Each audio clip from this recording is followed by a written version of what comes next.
Quando o homem aprender a respeitar até o menor ser da criação, seja animal ou vegetal, ninguém precisará ensiná-lo a amar seu semelhante. Começamos o nosso episódio de hoje com essa fala do humanitário e médico germano-francês, nascido em 1875, Albert Schweitzer, Nobel da Paz de 1952. Fique com a gente para mergulhar no tema de sustentabilidade agora mesmo. Este é o podcast Não Custa Pensar, o podcast para quem não tem medo de pensar. Eu sou Roger Marques, engenheiro e especialista em sustentabilidade e tecnologia. Eu sou Henrique Fernandes, consultor e escritor. Bom dia, boa tarde, boa noite, todos e todas. Hoje nós temos o prazer de ter conosco aqui nossa amiga Evelyn Lehmann, que é consultora em finanças corporativas e controladoria, entre outras expertises. Para manter-se sustentável, fique conosco até o final. Evelyn, como se sente sendo a primeira representante do gênero feminino no nosso clube do bolinha aqui do podcast? Bom, gente, eu estou feliz demais, porque além de ser a primeira representante do podcast Não Custa Pensar, que acho que já é um chacoalhão, né? É o meu primeiro podcast, então eu estou muito grata, o sentimento é de muita gratidão. Eu estou ansiosa, não sei se é nervosa, mas eu estou ansiosa porque o tema é maravilhoso. E eu vou me apresentar rapidamente, né? Eu sou Evelyn Lehmann, sou consultora de finanças corporativas e controladoria, trabalho com processos institucionais para sustentabilidade, também procuro e estudo muito sobre governança, então isso está no meu DNA, embora eu não tenha essa formação, eu entendo a importância da governança, inovação e novos negócios. Esse é o caminho que eu estou trilhando até aqui e espero continuar por longa data. Muito bom, muito legal. Hoje é um momento histórico para o podcast. Não custa pensar. Por quê? Temos o Roger, que definitivamente entrou para o podcast. Ele agora não é apenas um convidado, ele é um participante ativo, né? E vocês terão a oportunidade de ver muita coisa dele adiante, né, por esses dias. E a Evelyn Lehmann, né, que foi nossa amiga de trabalho durante muito tempo. Ela conheceu o Alex Takayama, o William, né, que é irmão do Roger e tudo mais, então faz parte da família praticamente. Então, Evelyn, muito bem-vinda aqui conosco, tá? Seja muito bem-vinda. E principalmente, é que eu não tenho como te dar umas flores, mas eu te daria umas flores como sendo a primeira representante do gênero feminino a dar-nos a honra de participar do nosso podcast.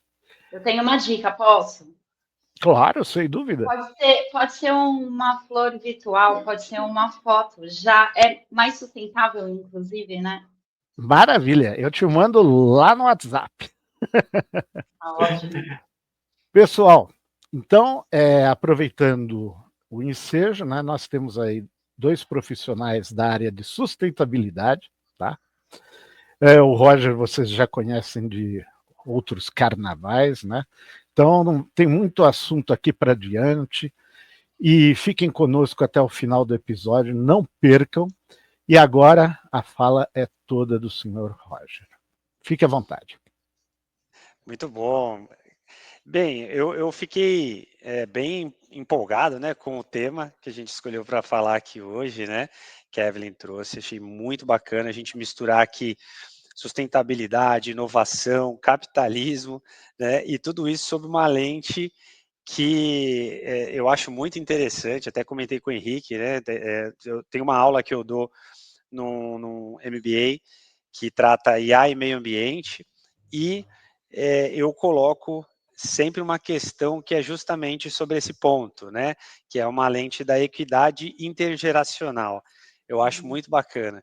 Né? Tem um exercício que eu coloco para o pessoal quando eu estou falando de sustentabilidade, uma provocação ali ética até, que é mais ou menos assim, eu coloco para a turma, né? Se você tivesse a oportunidade de apoiar ou colaborar ou trabalhar em uma solução que resolvesse um problema urgente de hoje, mas colocasse em risco as futuras gerações, se você aproveitaria essa oportunidade, apoiaria, né, esse projeto, e por quê? Né? Será que existe algo que, de fato, vale a pena a gente colocar em risco as futuras gerações para resolver agora? Né?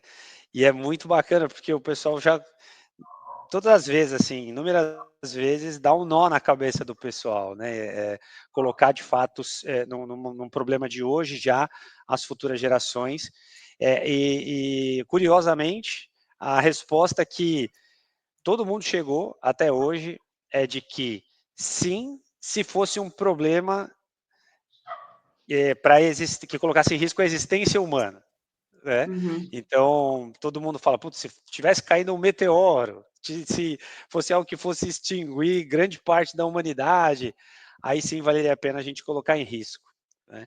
Uhum. E a curiosidade é que hoje a gente tem inúmeros negócios que não se resolvem problemas urgentes da atualidade, e que colocam em risco as gerações futuras, né? Sempre tendo como base, né, o código de ética que é comum a todas as empresas. E aí fica aquela questão, poxa, ética até onde, né? Então, isso, estou trazendo uma introdução até que ampla, né, para dizer, gosto muito do tema, acho bem bacana, acho que vai ser uma discussão muito rica. E aí queria ouvir um pouquinho aí, um pouquinho não, né? Um pocão, muito, Evelyn, a sua visão, né, sobre esse tema da equidade intergeracional frente a esse conceito de sustentabilidade, inovação, capitalismo, enfim, fica contigo. Tá. Bom, é polêmico, né? É polêmico. Tudo isso é muito polêmico, porque falar de sustentabilidade, inovação, capitalismo, sobre a ótica de equidade intergeracional como princípio, é polêmico. Já é polêmico se a gente pensar em empresas familiares e quando a gente mistura as gerações, primeira, segunda, terceira geração, quarta geração. Já é polêmico quando a gente vai decidir internamente qual é o quadrante do tema que a gente vai trabalhar no momento para a solução de problemas dentro do universo de uma empresa familiar ou de uma empresa multinacional. Então, assim, escolher, né, as soluções, escolher o problema ou continuar apagando incêndio já é uma questão que a gente, dentro do aspecto de gestão, a gente vive muito isso, né? Roger, não sei se você concorda, mas, assim, pensando em gestão mesmo, acho que dentro de todo esse contexto, o que eu acredito que falta bastante, e daí eu até puxo o gancho para as lideranças, é trabalhar o contexto, é trabalhar a complexidade dos problemas, é trabalhar realmente colocar o elefante branco no meio da sala e vamos destrinchar isso, né? Se as pessoas precisam de uma solução que é, sei lá, mandar para o Rio Grande do Sul o rodo, né, ou rodos para eles poderem puxar a água, né, dentro do que aconteceu agora recentemente, que foi uma catástrofe. Ou mandar um saco de arroz, ou um pacote de comida, ou uma trouxa de roupa, a gente não sabe qual é o momento ideal, não adianta eu mandar um rodo se eles estão de água até o pescoço. O que eu tenho que mandar naquele momento? Então, assim, é sobre realmente entender a complexidade dos problemas, então é gestão por contexto, que eu entendo que tem faltado muito, e eu vejo também bastante desinteresses em trabalhar as causas, né? Mais interesses nas crenças. Então, por isso que eu trago o tema para essa ética essa questão da ótica de equidade intergeracional mesmo, porque a gente precisa começar a trabalhar a consciência mesmo, né? Das pessoas com relação aos problemas e os desastres que a gente vem encontrando com relação à equidade, né? A falta de equidade, a ausência de equidade, pobreza, fome. Então, assim, é só os meus filhos e os filhos dos outros, né? Até onde vai esse pensamento desumano, que chega a ser até desumano? A gente suga o planeta, a gente explora. A sustentabilidade, via de regra, ela não fecha a conta, né? Ela não paga a conta. A gente não pode trocar a indústria automobilística por uma indústria menos poluente. A gente não pode trocar a indústria da moda, de repente, por uma indústria menos poluente do dia para a noite. É um processo, a gente sabe disso. A economia precisa parar de pé, a conta tem que fechar. Eu não sou contra o capitalismo, eu sou super a favor do capitalismo e do desenvolvimento econômico, mas existe um tripé, né? Ele precisa ser sustentável e não vem sendo sustentável desde a época da Revolução Industrial. A coisa foi se alastrando, né? E eu acredito muito que é a carência do desenvolvimento humano, né? Enquanto sociedade. Então, qual é a sociedade que nós estamos formando? Até onde as nossas escolhas estão levando a gente para um lugar realmente perene, né? No micro e no macro, inclusive. E se a gente voltar para a natureza das coisas, se a gente voltar para o simples, a natureza ensina tanto, né? A própria natureza em si ensina tanto. E então é realmente uma passagem difícil até quando a gente traz consumo de tecnologia dos jovens atuais que estão adoecendo também com tanta tecnologia,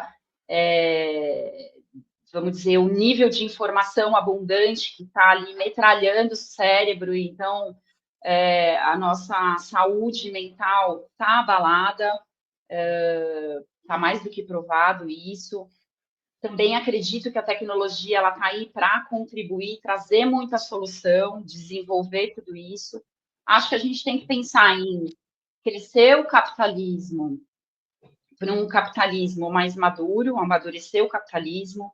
Acredito no capitalismo consciente, né? A gente já tem aí alguns exemplos de lideranças, né? Dentro do capitalismo consciente, o pessoal de governança está trabalhando muito forte nisso. A gente tem aí o IBGC, a Fundação Dom Cabral, você sabe disso melhor que eu, né, Roger? Eu quero muito fazer esse curso, então. Trabalhando bastante esses pontos, mas é muito difícil entrar nas empresas e criar essa cultura, né, de desenvolvimento humano mesmo, de voltar para o simples e procurar trabalhar nessas soluções emergentes agora. E tem muita coisa que dá para fazer no simples, eu acredito muito nisso, sabe? Sem tanto investimento, se a gente mudar o mindset, é muito cultural isso, né? Eu também estudei economia criativa, então, assim, eu estudei com a Lala, qual era o nome dela mesmo? Derenzilen. Ela é futurista.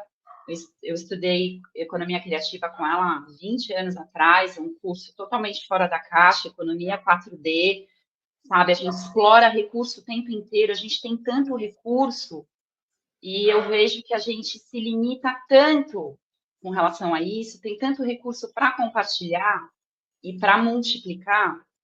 Então, tem muita coisa para falar, né? Os temas se misturam, é uma trajetória que ela precisa ter uma lógica, não é fácil, mas eu acredito muito no desenvolvimento da consciência individual de cada um e dentro do coletivo, e eu entendo que a gente deve continuar insistindo em implementar realmente governança forte, porque na governança a gente vai trazer ética, então tem o social aí, que é para a gente trabalhar forte também, tem o setor da economia agora 2.5, né, que fala de negócios sociais, né? Então, assim, a gente não precisa ser uma ONG, a gente pode criar negócios sociais.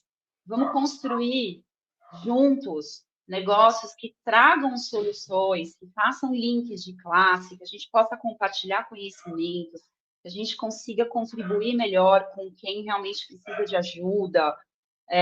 Tem tanta coisa legal para fazer, e eu acho que essas pequenas coisas simples, elas vão mudando o cenário conforme elas vão modificando, vai ficando mais fácil. Acho que a gente fica sempre muito assustado com a dificuldade do caminho, sabe? A gente vai perder muito dinheiro, não vai fechar a conta. Mas calma, né? Tem tantos exemplos de capitalismo consciente, de negócios que na indústria têxtil, por exemplo, agora, que é tudo muito caro, né? Uma película, um tecido interessante, que é biodegradável, ou até o próprio reuso, né, das roupas, o quanto a gente pode compartilhar, né, do luxo ao lixo, tem tanta coisa para a gente falar disso, dessa centralização de poder, né, e até trazer muito as mulheres para esse diálogo. Tem negócios sendo lançados nesse sentido. Se a gente fizer uma curadoria disso, tem tanta coisa rica, né? Então, eu prefiro olhar para o recurso que a gente tem, é uma mentalidade, é um mindset. O que eu tenho? O que eu posso fazer com o que eu tenho? Né? Do que a gente ficar olhando só para o que a gente não tem, para os problemas, para as carências, que aí a gente esquece de criar a solução, sabe? Então, tentando fechar um pouco um overview, assim, das coisas que passam na minha cabeça e que ficam borbulhando e das dificuldades também que eu encontro de implementar processos dentro das empresas familiares, né? E quantos paradigmas a gente tem que quebrar para construir juntos soluções inteligentes. Várias camadas, né? Várias camadas nós temos aqui. Diversas me chamaram a atenção, essa questão da sucessão familiar, né? Também um mega desafio, porque a gente vê muitas vezes, né? Famílias que às vezes é aquele primeiro crescimento do negócio, né? E tem uma nova geração com uma cabeça agora bem diferente, né, do que a gente via anteriormente. Às vezes não se interessa pelo negócio ali da família e tudo mais. Então, esse é um tema muito, muito quente. Essa questão da sucessão, ela também vem agora para as grandes fortunas, né, que Sim. É um tema que eu espero que inclusive, acelere a agenda de sustentabilidade. Interrompendo um pouquinho, nós temos no podcast um shot falando exatamente sobre essa questão das empresas familiares e dos problemas sucessórios, né? Porque isso daí é algo crônico. A gente percebe que praticamente todas as empresas familiares pensam e agem da mesma forma, né? Mas eu gostaria de trazer uma coisa que, aliás, quem trouxe foi o Roger. Essa semana ele me mandou um material muito interessante, né, que é justamente sobre essa questão, né, do futuro do consumismo, mas envolvendo o decrescimento, né? É uma teoria econômica que prega, vamos dizer assim, o decrescimento econômico para fomentar a sustentabilidade para as futuras gerações, tá? Então, esse é um assunto bastante interessante que casa muito bem com essa questão da economia de recursos e tudo mais. Roger, você poderia trazer esse assunto para nós, por gentileza? Claro, a primeira vez que eu tive contato com esse tema foi numa publicação do World Economic Forum, né, falando dessa teoria e da importância dela. É uma teoria antiga já, né, de algumas décadas atrás, que trazia o decrescimento como sendo uma das soluções viáveis para o capitalismo em um ambiente onde o crescimento infinito ele é impossível porque a gente tem recursos finitos, né? E aí a gente está vendo um recurso hoje se esgotando, que é o nosso estoque de gases de efeito estufa, né? Basicamente a gente está quase que ultrapassando os limites planetários desse recurso, né, que basicamente a gente emite muito mais do que a Terra consegue absorver e se regenerar. Então, poxa, como é que eu continuo crescendo dependendo de matriz energética fóssil num contexto desse tipo, né? Praticamente não consegue. Eu posso porque a gente está sempre olhando para o crescimento, né? Então o resultado é mais importante, né? Exato. Então, mas aí tromba exatamente naquilo que o Roger trouxe logo de início. Sim. O que se está fazendo pelas futuras gerações? O que as futuras gerações vão receber de brinde da nossa geração? Entende? Então, o decrescimento econômico seria muito interessante. Mas o ser humano ele criou uma bela de uma armadilha da qual ele não consegue mais sair.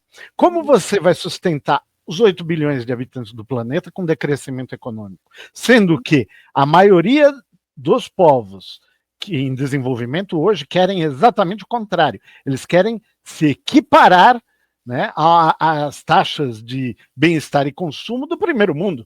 Ora, isso é impossível. Nós já vimos que a quantidade de recursos na Terra é totalmente inviável para esse tipo de pensamento.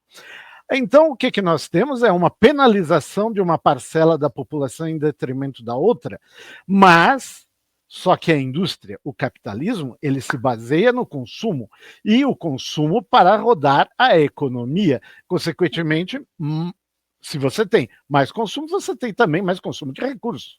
Você pode ter um ganho financeiro, mas o ganho financeiro é apenas números. O PIB é mais importante, né? O PIB é mais importante, e aí a gente vê tanto. Não é. A prática não está acontecendo. A prática, na hora de executar, não. Por isso que eu falo de trabalhar a consciência, né? Na prática não está acontecendo.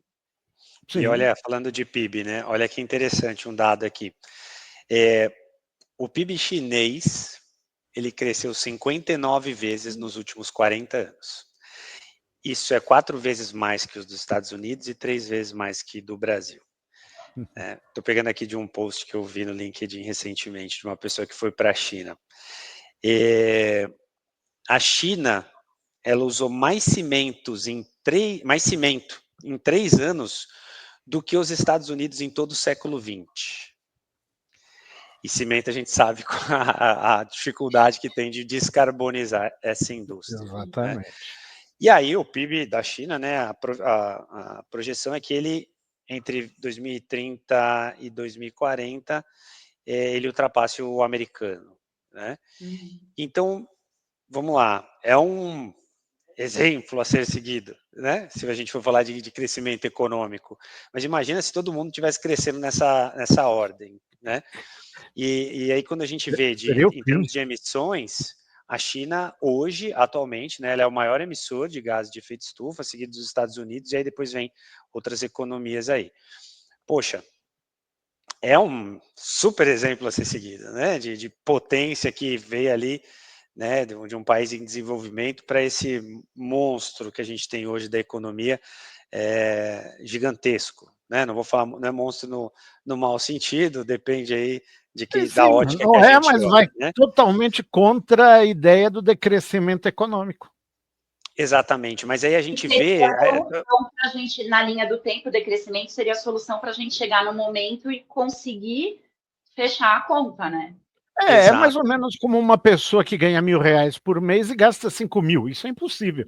Então você tem que decrescer seus gastos, sabe? Reduzir para ficar dentro daqueles R$1.000 por mês. Senão, que vida você vai ter? E o planeta está nessa situação. O planeta tem R$1.000, tá? Mas o gasto é de milhões. Aí como é que você fica nessa questão? Né? E eu não vejo que isso daí tenha resolução, por mais, vamos dizer assim, mais esforços que sejam feitos em ESG ou em outras questões de sustentabilidade. Eu não vejo que isso daí vai resolver nada, infelizmente. Por quê?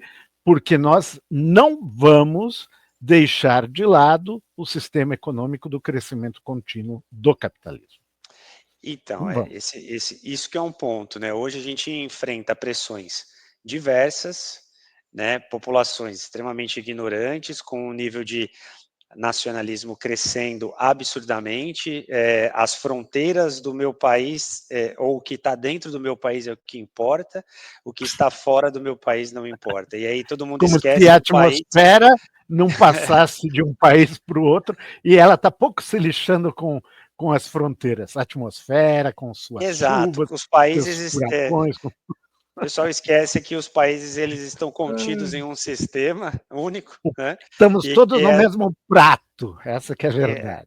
Exatamente. A diferença aqui é que uns países têm maior condição de se adaptar e outros menos. Então, quanto mais recurso eu tenho, ou mais recurso eu consiga acumular caminhando para um fim, né, um destino, não vai ser fim, né? Eu não acredito no fim, mas caminhando para um destino mais trágico para uma maioria, eu vou ter mais recurso ali para eu poder me adaptar. Então, a gente vê, por exemplo, pessoas sobrevivendo lá no Kuwait, se eu não me engano, que não, assim, numa cidade onde eles não podem sair na rua. 50 não pode, graus. por conta 50 graus. Então, todas as atividades são feitas em ambiente fechado com ar-condicionado. E aí você tem quase que uma cidade ali fechada com ar-condicionado Mas e não se pode todo mundo esquecer que os vivendo imigrantes, mas os a imigrantes beleza. não trabalham nessa maravilha. Lá no Kuwait, eles não estão nesse ambiente controlado bonitinho, não. Eles estão lá fora, construindo coisas e carregando as pedras a 50 graus. Então, isso significa que uma parcela muito grande da população está carregando nas costas a outra parcela da população que está, vamos dizer assim, que é a parcela onde se vê que vai haver algum futuro. Então, o futuro das futuras gerações não é para todo mundo, é para uma elite. Esse é que é o grande problema. Esse é o ponto. E esse é o ponto mesmo. Posso fazer um gancho para a neurociência, gente? Que eu acho interessante. É uma bela transversal, tá? Não, assim, é uma é transversal. por aí mesmo, é por aí mesmo. Por que eu estou falando por que eu quero falar rapidamente de neurociência? O James Clear traz para a gente isso muito claro, como funciona o cérebro humano, né? A gente quer solução agora, né? É tudo para agora. Então, imediatismo. É para agora. Eu quero me sentir bem agora. Né? Eu não quero esperar amanhã ou depois, ou a outra geração. Dane-se como vai ser a minha... Eu tenho uma filha de 20 anos hoje. Como vai ser a vida dela? Eu não sei, talvez eu não esteja aqui... Mas você se importa por ela. Agora, a questão básica muita gente não se importa pelos netos. Então, a questão é... Você pensa nos seus netos? Não, seus netos são ainda uma ficção, entende? Que pode existir ou não. Então, é esse o grande ponto. As pessoas... Então, e aí a elite está preocupada com o quê? Com os meus filhos. Eu não estou preocupado com os filhos dos outros. A elite, ao contrário, ela está preocupada, como no caso do Kurzweil e outros, em ampliar seu tempo de vida artificialmente o máximo possível para poder usufruir das benesses de ser bilionário. Entende? Essa que é a vantagem. Então, se você é rico e tem uma vida maravilhosa, por que você vai querer morrer? Não, né? Os demais, que se danem. Eu os uso como ferramenta. Sim. Então, assim, eu acredito muito que seja realmente no desenvolvimento humano tudo isso. É um trabalho de formiguinha mesmo, assim. É um trabalho de uma minoria que busca consciência, que busca trabalhar a sustentabilidade das coisas, a sustentabilidade das relações, né? De não ter relacionamentos tóxicos, né? De contribuir com o próximo. Então, assim, se eu tenho condição e hoje a minha filha estuda numa universidade federal, hoje ela está lá ensinando outros alunos que não têm condição, ela está participando de um projeto social onde ela troca, ela compartilha conhecimento e ela aprende o que é passar fome, ela aprende o que é não ter o que comer, vamos para a pirâmide de Maslow, gente, sabe? Então, enquanto a gente não trabalhar, ela está trocando, ela está aprendendo muito mais com esses jovens carentes. Vamos sentir um pouco na nossa pele, né? É sobre isso, é sobre o desenvolvimento humano mesmo, é sobre nós somos máquinas de sentir que pensam, né? Nós não somos máquinas de pensar que sente, sabe? E não é sobre religião, é sobre realmente o futuro. Não tem nada a ver com religião, tem a ver com as nossas atitudes. E sobre a gente sentir prazer em fazer o que é melhor, o que é bom, o que é construtivo. Aí é que está. Aí passa pela questão da ética. E não eu ganhar hoje para eu gastar amanhã. Entendeu? Exato, mas isso exigiria uma mudança radical aonde? Na Radical. educação da sociedade. Que Entendi. está doente, na minha opinião. Exato, totalmente doente. E não vejo praticamente nenhum esforço sistemático pensando nisso, sabe? Não. O que pode existir é uma ou outra iniciativa individual, pequena, mas que isso no frigir dos ovos não resolve a situação do planeta. Isso teria que ser algo amplo, de ampla utilização, porque nós sabemos o que fazer, só não temos vontade de fazer. Essa que é a questão. Está faltando coragem, né? E aí, por isso que eu gosto, Roger, de olhar... Interesse. Né? Interesse. Enquanto interesse. tiver muita gente lucrando efetivamente com a desgraça alheia, para eles está ótimo. Isso se chama conservadorismo, ou seja, vamos conservar a situação do jeito que está, porque para mim está muito bom. Entende? Então, é sobre não falar das causas. Por isso que eu trago para a gestão, Roger. Por isso que eu trago para a questão, não é para... A gente tem que trabalhar a gestão por contexto. Ninguém quer falar das causas nessa hora. Vamos falar das crenças, né? Porque aí você mantém o conservadorismo. Então, não vamos falar das causas dos problemas, porque se a gente realmente começar a trabalhar com gestão por contexto, segregar para resolver, juntar as pontas. Poxa, nós somos inteligentes, o ser humano ele é incrível. A tecnologia está aí, tem tanta coisa legal para a gente fazer. Então, eu gosto de olhar para o recurso que a gente tem vários exemplos. Se a gente buscar, tem vários exemplos bacanas. Tem a Shein, por exemplo, que é um absurdo, né? Mas tem vários exemplos de novos negócios legais que a gente pode compartilhar, até dentro da indústria da moda, inclusive, que é terrível, né? Eu sou mulher, gente. Eu não compro nenhuma bolsa que custe mais do que... A bolsa mais cara que eu tenho custa R$1.500, eu já acho um absurdo. Já é caríssima, porque eu, por exemplo, as minhas bolsas custam R$0. Então, ó, eu fiz questão de usar um colar hoje, feito por uma artesã, tá? Com algodão natural, o tingimento não é natural, né? Onde eu comprei e contribuí com o alimento daquela família, né? E valorizei o trabalho de uma artesã. Então, assim, o que a gente tem nas nossas casas hoje? E notoriamente a gente sabe que o serviço dos artesãos ele é subvalorizado no nosso mercado, né? Sim, e as minhas ideias são desvalorizadas, tipo, são desconsideradas. Assim, sai dessa cadeira, a gente não quer falar disso, né? A gente quer falar de outras coisas. E tudo bem, sobre a ótica do ROI, né? E sobre a ótica do ROI e sobre a ótica de gestão, Roger, fica muito dinheiro da mesa dentro das empresas por má gestão. Fica muito dinheiro porque a força, a potência dos negócios são as pessoas engajadas, as pessoas valorizadas, as pessoas bem geridas, as pessoas impulsionadas, as pessoas que são atendidas, né? Porque o ser humano ele tem carência. Então, eu vejo assim, a questão de gestão sustentável, ela é emergencial também. Ela é emergencial. Como você vê isso, Roger? Muito bom, Henrique. Cara, assim, eu entendo, né, que essa questão da governança especificamente, né, ela passa por uma pressão, né, vou falando do mundo corporativo principalmente, né, ela passa por uma pressão ali, né, do que eles vão medir, né, do que medir.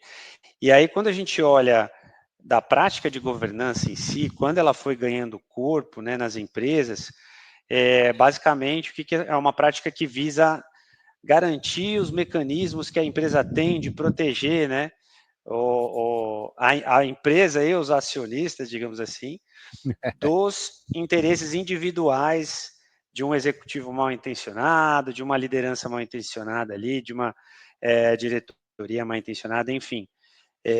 Porque quanto mais robusto forem esses mecanismos, e aí quanto maior forem as formas de transparência, de fiscalização, de auditoria, né, do que é feito, menos falcatruas, né, menos problemas a gente vai ter.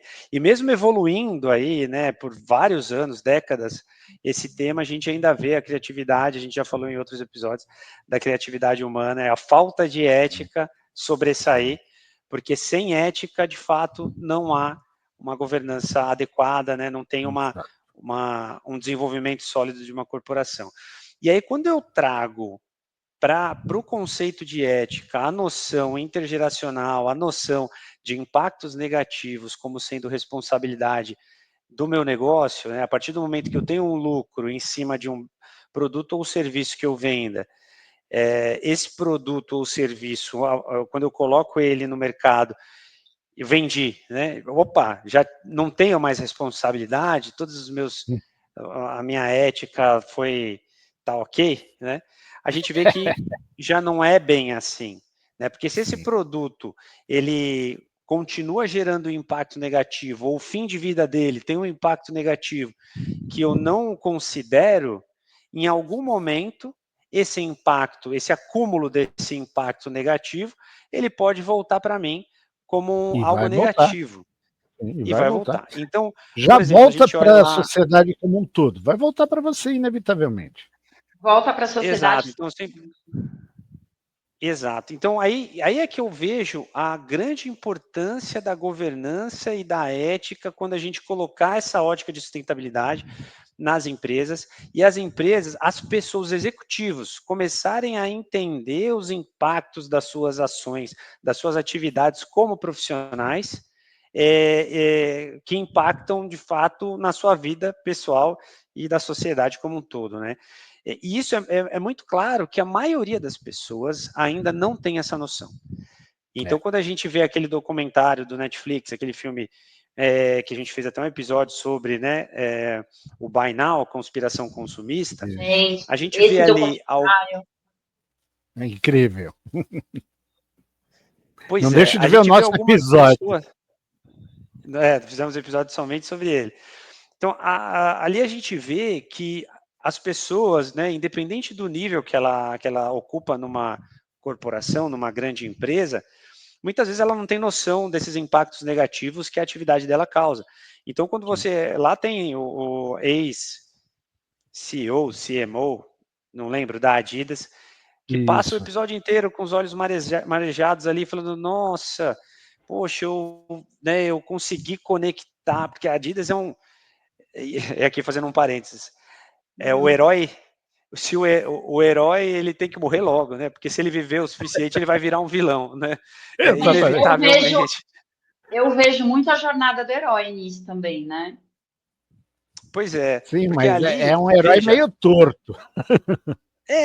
Não, mas assim, Jack Welch, ex-CEO, chairman da GE, né? O cara foi eleito o executivo do século há alguns anos atrás. Aí ele né, foi passando o tempo, aí já começaram a achar um monte de práticas que não eram muito legais ali na empresa. Era uma empresa que visava o lucro em curto prazo, não se preocupava com impactos, e aí isso é aquele modelo muito similar a 3G Capital, né, do pessoal que estava ali também, cuidando de Americanas, e vinha. Eu não sabia, mas lendo o livro do Paul Pullman, que chama Impacto Positivo, o pessoal da 3G ele tentou comprar a Unilever, e na época a Unilever era um case de sustentabilidade, e o mercado todo se mobilizou para que aquilo não ocorresse, porque falavam, não, esse pessoal vai comprar, eles vão cortar todas as iniciativas, vão visar somente o lucro, e todo esse posicionamento vai acabar. No livro Impacto Positivo, o Paul Pullman ele traz isso logo no começo do livro, e foi acho que a única ou uma das únicas vezes que esse grupo não conseguiu efetuar uma aquisição, né, quando eles anunciaram a intenção. Então, veja só o poder que esse negócio tem. Veja só o poder que esse negócio tem. Porém, hoje, Paul Pullman, até nesse documentário, né, nesse filme, ele fala que no mundo corporativo, ele não conseguia mais evoluir nessa agenda, então ele achou por bem sair e continuar fora do mundo corporativo, essa agenda de negócios responsáveis, mais sustentáveis, de impacto positivo. E hoje a gente vê, algumas semanas atrás, saindo a notícia que a Ben Jerry's está processando a Unilever, que é a controladora atual da marca, como é que posso dizer, influenciar nas decisões da empresa, ou seja, a Business Intelligence é uma empresa, exato, é uma empresa que sempre se destacou pelo seu posicionamento político, social, ambiental, e aí na aquisição tinham cláusulas específicas que eram um conselho independente, que ela teria independência na tomada das ações, porém a Unilever foi cerceando, né, aos posicionamentos que a empresa fez, até que conseguiu, em uma manobra corporativa, demitir o CEO, e aí, poxa, como é que fica, né, uma empresa que era uma Big Corp, foi adquirida por uma grande outra corporação que tinha um alinhamento, hoje não tem mais, e aí como fica essa questão? Discurso, marketing, blá, blá, blá. Por isso que eu digo, a questão. É muito por discurso isso que eu digo, e pouco ato, entende? A ética tem que prevalecer. A ética eu acho que é o pano de fundo disso tudo. Mas para a ética prevalecer, nós teríamos que ter a ética como um requisito imprescindível desde o ensino primário, desde do mais básico ensino das crianças até o PhD, o que fosse. A ética deveria permear todo o processo de ensino. Para quê? Para que a sociedade se transformasse numa entidade ética. Hoje, a sociedade não é nem um pouco ética. Aliás, vai sair no começo de abril um shot rápido falando exatamente sobre essa questão cultural da falta de ética que nós temos na nossa sociedade brasileira e que, infelizmente, vem se arrastando há 500 anos e que permanece igual. Aí eu pergunto, né, para qualquer um, como resolver isso se não for através da educação, meus caros? Como? Na base da paulada? Não dá. Na base da obrigação, abaixo de na mira de um revólver? Também não dá. Não vai ser com a indústria bélica, não. Não. Então a questão é, nós temos que investir em educação ética desde o princípio. Pensamento crítico. Não vejo pensamento crítico. Sim, claro. Desde o início. Custa pensar. Custa. Claro que não custa você usar o seu cérebro. O que a maioria tem é uma preguiça mórbida, sabe? De pensar nas consequências de seus atos, entende? Nas consequências daquilo que está ao redor deles e que eles dizem, isso não está me atingindo. Já que não está me atingindo, pouco me importa, não é? A ignorância é a burrice institucionalizada. De fato, o que eu vejo, né? Por exemplo, está aí trazendo, mais uma vez, né, voltando na questão que a gente tem que trazer soluções, a gente tem que pensar e trazer soluções, né? Eu, particularmente, não vejo uma solução que não passe pela educação.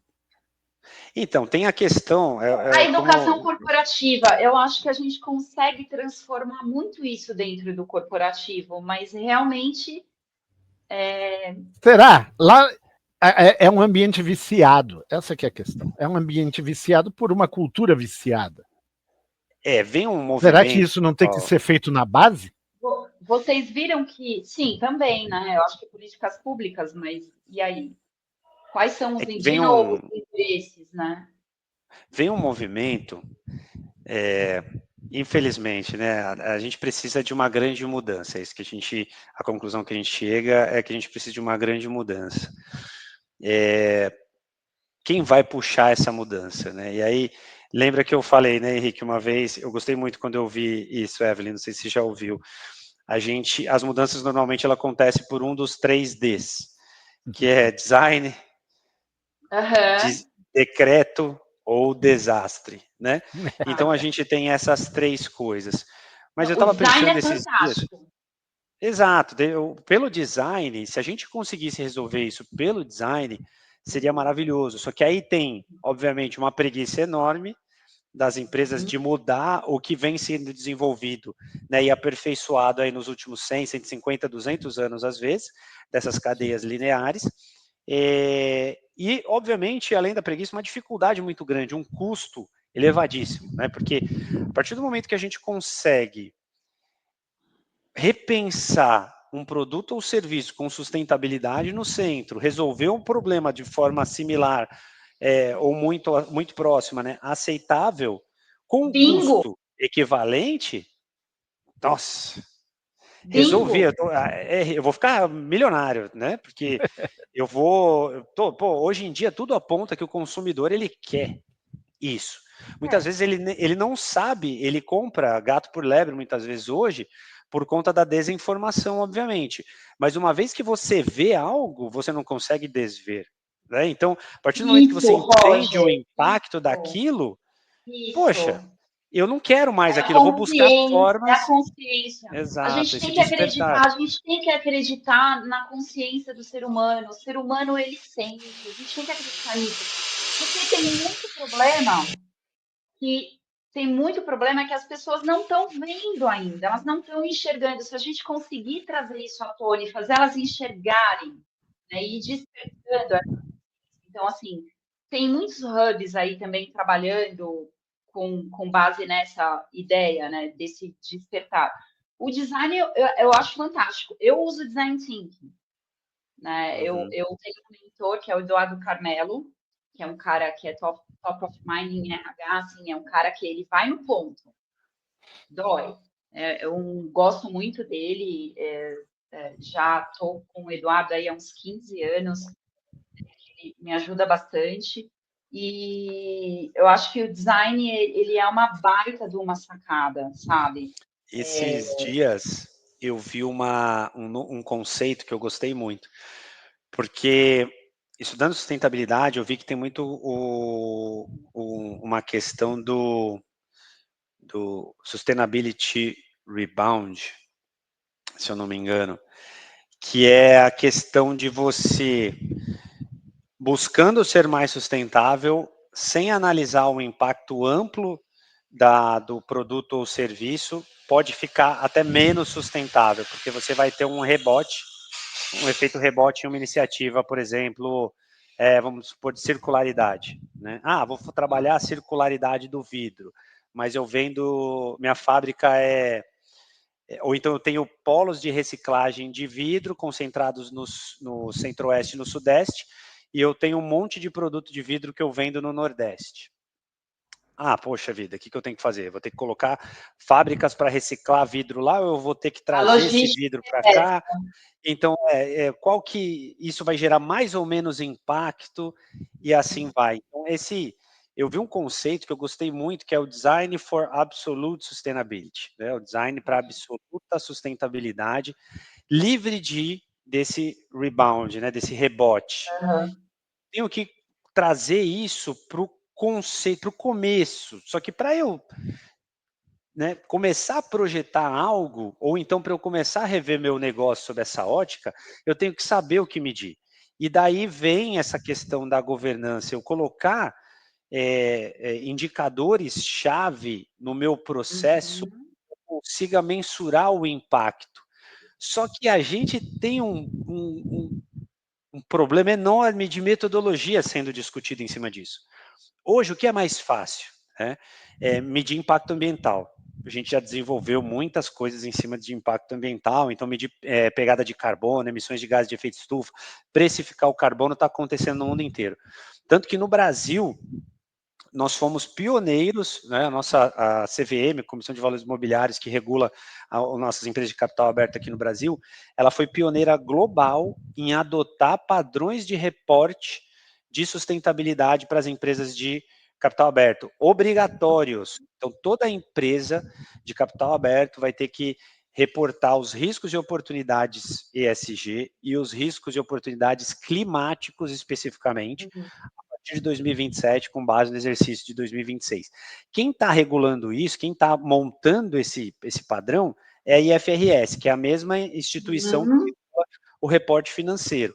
Então, veja só, o investidor hoje, ele já entende que as questões ambientais e sociais, governança é muito óbvio para eles, mas as questões ambientais e sociais, principalmente as questões climáticas, estão diretamente relacionadas ao desempenho financeiro da empresa. Se eu tenho uma empresa que ela tem muito risco social e ambiental, e principalmente climático em sua cadeia de valor, essa empresa ela vai ter que investir grande parte dos seus lucros em mitigação e adaptação. Com Seja uma certeza. nova regulação, ou se... Então, aí eu já tenho... Ela tem que ter apoio à transformação digital, ela tem que ter estratégia de alocação de recursos, né, na sustentabilidade, ela tem que ter avaliação e viabilidade financeira para a inovação, né? Exatamente. Esse acompanhamento é fundamental. Exatamente, gestão de finanças corporativas para a inovação. Então, esses KPIs, eles são aí é onde realmente, tecnicamente, eu entro, entendeu? Daí o idealismo. E existe um caminho, gente. Vamos começar. Exato. Então, obrigatoriamente agora, pelo menos no Brasil, se a lei não andar para trás, né, como a gente vai depender do próximo governo, quem tiver lá em 2027, que é quando o negócio vai começar a valer mesmo, se essa normativa não se desidratar, porque a gente já vê movimentos no mercado de união frente a flexibilizações e tudo mais, enfim. Então, seremos pioneiros. Isso tudo, né? Vai aumentar a competitividade, a gente vai trabalhar a cultura organizacional inovadora, vamos tomar decisões mais assertivas, né? A gente vai trabalhar a redução de custos operacionais, isso vai chegar na maximização do valor para os acionistas, isso vai chegar em perenidade. Aí tem um ponto antifragilidade, né? Aí antifragilidade da corporação como um todo. A visão corporativa, ela passa sempre pela questão do retorno financeiro, é óbvio. Mas a valuation, ela não é só o retorno financeiro imediato. Não, mas vamos lá, para um acionista. Pensa no ROI da empresa em relação a um acionista. Tá? O acionista, ele colocou dinheiro lá, ele quer ver um retorno daquilo. Até que ponto ele está interessado em penalizar seu retorno, tá, por um período de tempo, até a adequação ao ESG? Aí é que está o ponto. Ele não, muitas vezes, ou na maioria, ele não está disposto. Por isso que ele quer ver hoje, e aí o mercado tende, a regulação vem para obrigar as empresas a exporem esses riscos. Por isso a regulação é imprescindível. A regulação é imprescindível. Mas veja, eles não estão procurando ali, como que eu posso dizer, alguns estão, tá? Mas essa regulação, ela não vai fazer com que a empresa fique mais ou menos responsável socialmente. Ela pode ser uma empresa, por exemplo, que trabalha com álcool, que trabalha com tabaco, mas ela se demonstra ali, né, apta a enfrentar os riscos sociais e ambientais que vêm, que ela enxerga e que ela vai demonstrar ali com toda a sua habilidade, principalmente riscos climáticos, e aí ela pode ter uma valoração boa, independente se ela é uma empresa boa ou não para a sociedade, entende? Exatamente, o valuation ele é abrangente, ele visa a Mas aí é que está o problema. Quando a gente pensa nas futuras gerações, isso é suficiente? Pergunto. Exato, entendo que não, porém, veja só, teremos também, muito em breve, outras frentes. Hoje, o IFRS ele tem esses dois relatórios, que é o S1 e o S2. Né? Em breve vai ter o S3, o S4, o X, né, que vai olhar a biodiversidade, porque hoje, como é que você precifica a biodiversidade e coloca isso como a gente precifica o carbono, está começando a precificar o carbono, que a lei de mercado regulado de carbono no Brasil foi sancionada, vai ter um roadmap para ser implementado nos próximos, acho que 10 anos, mas como é que você vai fazer isso com biodiversidade? Como é que você vai fazer isso com a questão social, que vai ser lá o S3, S4, não sei qual dos S que vai vir depois. Como é que você precifica? Por isso, exato, por isso que eu falei que a gente tem um desafio metodológico gigantesco, porque eu vou chegar e vou falar assim, por exemplo, olha, na minha cadeia de valor, eu preciso preservar a questão da renda digna. Esse é um ponto que eu gosto bastante de falar. Renda digna. Legal. Então, em toda a minha cadeia de valor, eu preciso preservar o tema de renda, preservar a renda digna, garantir que tenha renda digna ali, né? Poxa, o que é renda digna? Aí, no Brasil, tem a Living Wage Foundation, se eu não me engano, enfim, que calcula isso por região, tem uma metodologia, aí você vai ver, tem outra metodologia aqui, tem outra metodologia lá. O que eu considero na renda digna? Eu considero aqui o suficiente para a pessoa ter uma moradia digna, comer de forma digna, estudar, né, investir em estudo, em conhecimento. Eu coloco lazer, eu coloco saúde, eu coloco uma Deveria, sem poupança. dúvida, deveria, Então, o claro. que mais eu coloco nessa Vamos falar renda de digna? Maslow, né? Sim. Exato, aí eu vou chegar e falar assim, poxa, uma renda digna em São Paulo, putz, é tudo mais caro, né? Então, se eu tenho um fornecedor que obrigatoriamente tem que estar em São Paulo, eu sei lá que a renda digna, sei lá, vou chutar aqui, 5 mil, 6 mil reais, tô chutando, tá? Mas, poxa, aí eu olho e tenho lá na minha cadeia de valor, que eu vendo meu produto falando que eu tenho 50% de percentual reciclado na minha embalagem, e lá na cadeia de valor da minha embalagem reciclada tem o catador de sucata, que hoje representa 90% de tudo que a gente recicla, todo o lixo pós-consumo que é reciclado no Brasil. Aí você fala, poxa, então vou ter que garantir renda digna em São Paulo de 5 mil reais para um catador de... Sim, Deveria, entende? claro.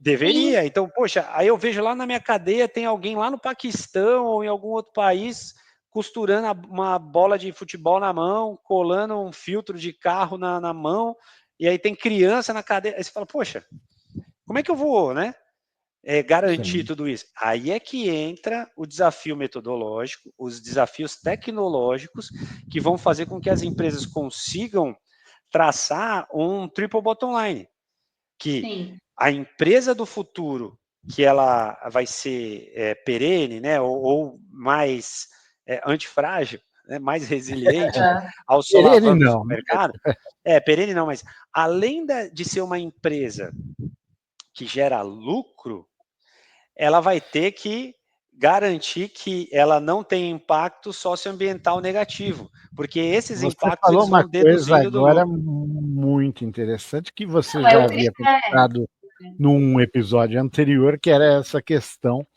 de que se você efetivamente for somar todos esses requisitos, você pode chegar à conclusão de que aquela empresa não dá lucro, não dá retorno nenhum.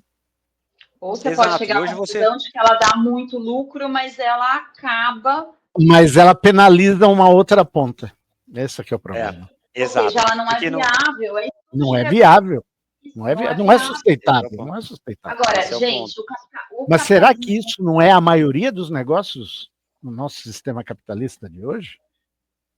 Exercício precisa ser feito, a gente precisa É. conhecer os impactos socioambientais na cadeia, e aí resguardando o processo metodológico, né, principalmente na questão social, onde eu vou ter que medir os impactos sociais que eu tenho. Então, por exemplo, impacto positivo, geração de renda, pagamento de imposto, que a gente pode também discutir o quanto disso de fato se reverte em benefício para a sociedade, e aí toda a cadeia de valor. Mas eu posso ter na minha cadeia de valor também, e depender disso, fornecedores em regiões onde eu não consigo garantir um pagamento de renda digna. Né? Por que eu mando as Exatamente. minhas produções para Ainda mais outros países? numa produção globalizada como a atual. Você não tem como garantir isso daí. Você não tem como Anteontem, garantir porque isso envolve legislações totalmente diferentes, envolvem culturas totalmente diferentes, Não, e mas aí você tira vai lucro impactar, disso. vai chegar em conflito de anteontem, interesse e chega uma hora que a quebra, né, você não consegue desenvolver exato. o negócio. Agora, Anteontem eu assisti um filme chamado Indústria Americana. Tá no Netflix também. Cara, aquele filme é fantástico, porque eles pegaram uma indústria de vidro automotivo em Detroit, tinha quebrado, né? E aí um grupo chinês gigante de vidros automotivos compra essa indústria e coloca lá americanos e chineses para trabalharem na linha de produção, e conflitos mil acontecem, né? E aí é Claro. impressionante, porque eles levam as pessoas, os americanos, para a China para conhecer a produção lá. E, cara, é inacreditável, assim, os caras ficam em choque. Primeiro que, né, toda a cultura em volta putz, obrigado, tô trabalhando, né, tô aqui provendo o sustento da minha família, tô colaborando com a nação, e tal, do chinês, ela é bem incompatível com a do americano, né, a questão da segurança no trabalho.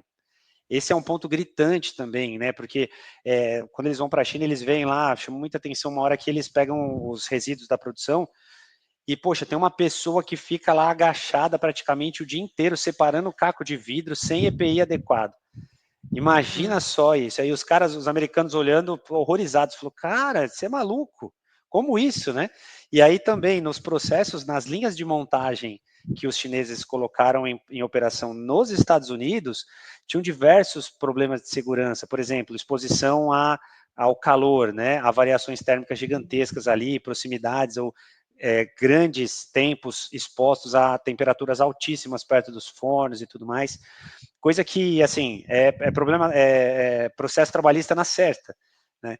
Aqui no Brasil, eu trabalhei no passado um caso de câmaras frias, onde a empresa queria monitorar exatamente, através de um sistema, o tempo que a pessoa ficava dentro de uma câmara fria, porque se você tem uma câmara fria dentro de um supermercado e a pessoa fica mais do que tipo, 15 minutos ou X minutos lá dentro durante o dia, já é prejudicial para ela.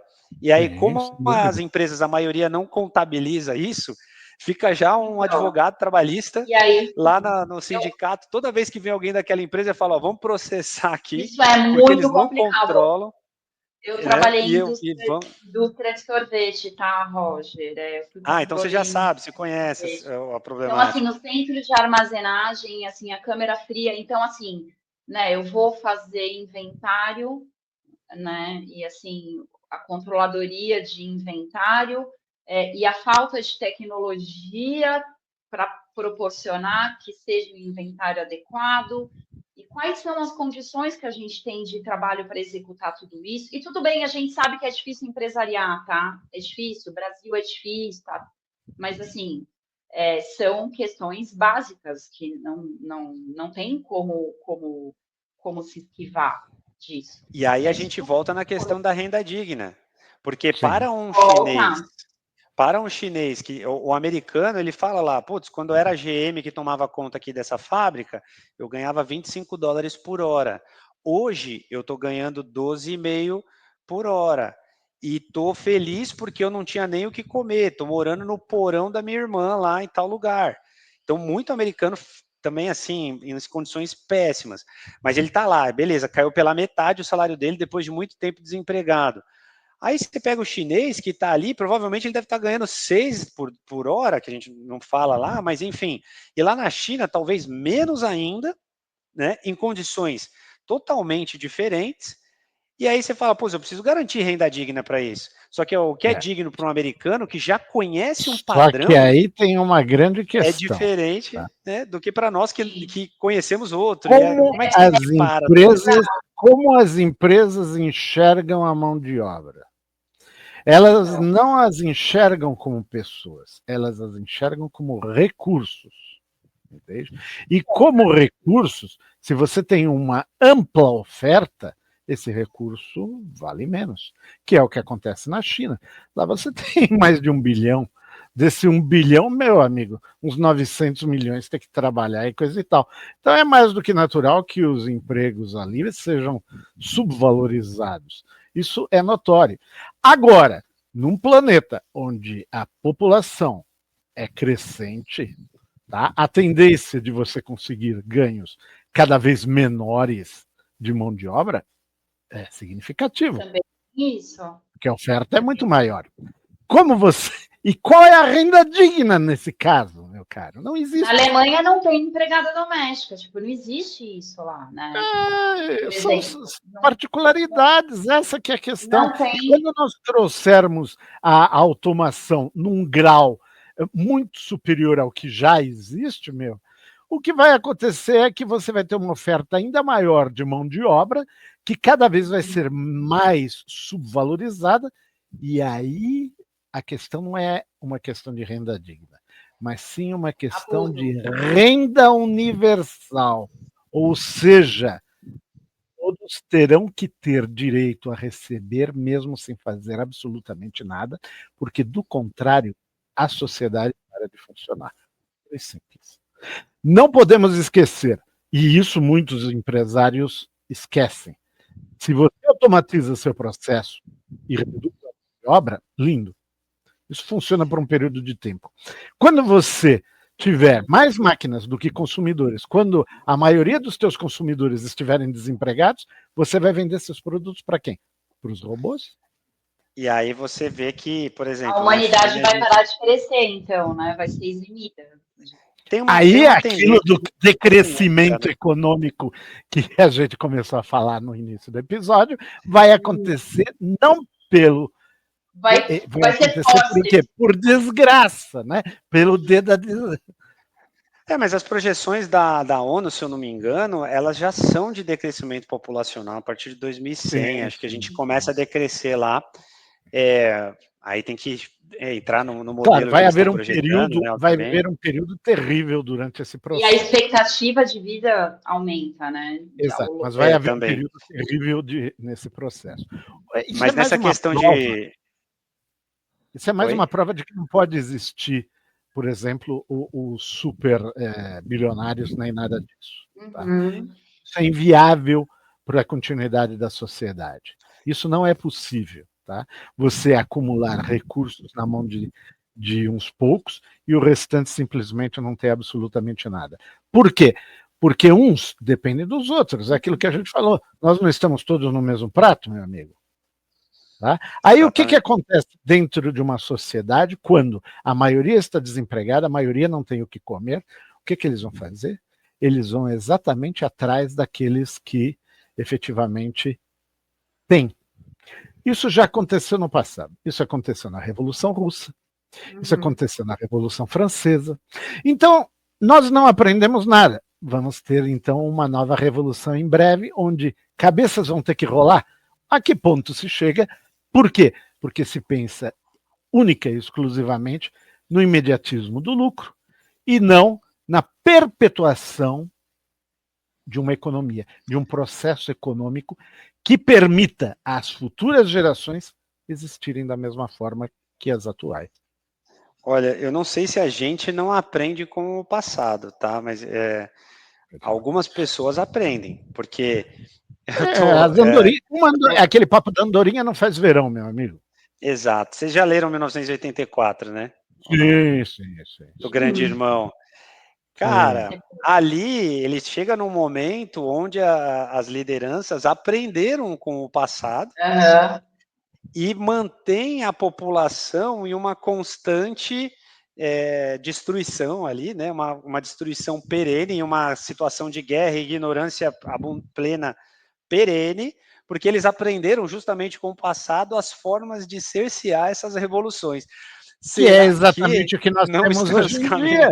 Que é o que nós temos hoje em dia. E é por isso que aquilo que nós falávamos, né, de haver um investimento em ética, desde o princípio da educação, isso daí encontra uma barreira imensa, não só pela questão da ética em si, mas pela questão da educação. O que interessa, né, para esse movimento que só visa o lucro, o que interessa uma população que para eles é pura e simplesmente um recurso, que entenda todos esses processos e que chegue à conclusão de que está sendo lesada e que chegue à conclusão de que algo ao estilo da Revolução Russa ou Revolução Francesa se faz necessária. É óbvio que não. Então é óbvio que eles não vão investir nesse processo educacional. Então, se nós não falamos nem no investimento no processo educacional da população em geral, o que podemos dizer então da ética? Podemos dizer única e exclusivamente que ela não existe pura e simplesmente no nosso mundo atual. Consequentemente, não há o que ensinar. Não tem espaço para ética, essa é a sua conclusão. Não. Exato. Né? E os grandes detentores de poder e de riqueza não enxergam o capital humano, não enxergam capital humano. Porque não enxergam como capital, eles enxergam pura e simplesmente como um recurso, vamos dizer assim, é um recurso que agora tem, depois Vamos ser futurista. Se, assim, é difícil fazer essa conta, né? É intangível mostrar para esses mas é uma coisa poder, que precisa se ter hoje em dia no SG.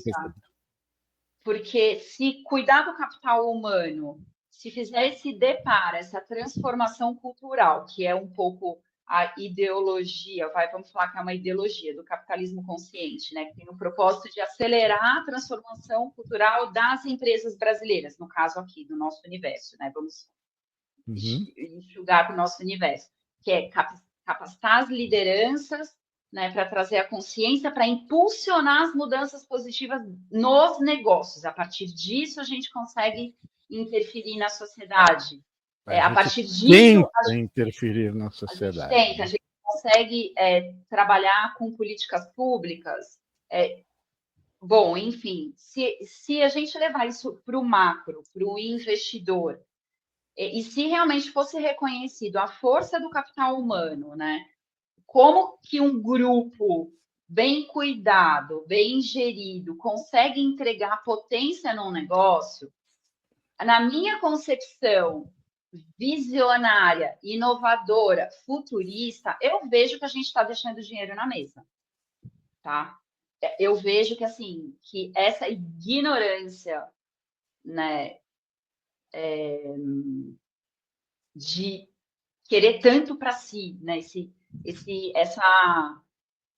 essa sede de poder, né, essa necessidade de riqueza, essa necessidade de mostrar que é bom, que é o melhor, que é o mais inteligente. Egos, então, pura e simplesmente egos. Está matando a humanidade, está matando o planeta.